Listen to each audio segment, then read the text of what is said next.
mayor of South Bend. All right. Tell me why you felt like it was important for you to be here today on a weekend and something that we don't get to see the mayor being out at. Well, this is something that our community's got to come together on. Everyone deserves to live and also to die in dignity. And in this case, we didn't make good on that promise, and we need to figure out solutions. There is no easy solution, unfortunately, but it's something that it's critical that we get right, because we can't have another incident like this. What did you learn from the people who were speaking at the podium today about the core problems with people suffering from homelessness?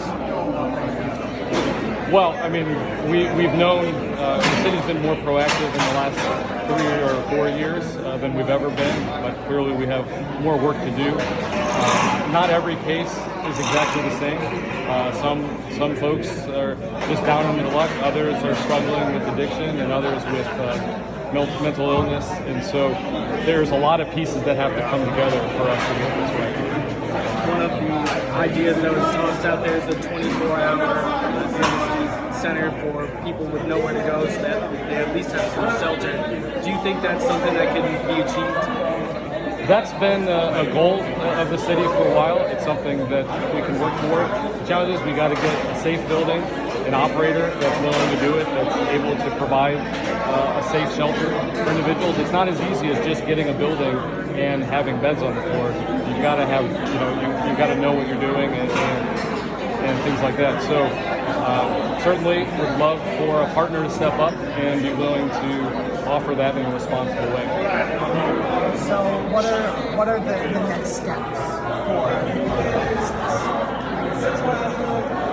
Well, it's time to revisit. There was a strategy put together about 3 years ago under the Mayor Pete administration, the working group on chronic homelessness. And certainly it's time to revisit that and make sure that we're moving forward in the right way. Permanent supportive housing still is a long-term solution that we want to get right and have more units available. But we also need to figure out what can we do in the short term to make sure that everyone is safe and has shelter, especially in the cold and dangerous conditions. And how does it feel? This is the second homeless person that's died because of hypothermia within the last month or so. Kind of how does that feel? And I know it's not something that you could have controlled because you just took office. But kind of how does it feel now that you are kind of the head of South Bend administration? Right. It's even if I were here for 4 or 8 years, there are some things beyond our control, and this is the hardest part of the job. Something that I didn't necessarily have to be as intimately involved in when I was working for the city in other capacities, or when I was campaigning last year. And so between senseless gun violence that continues to go be present in our community, and here we have some deaths from hypothermia.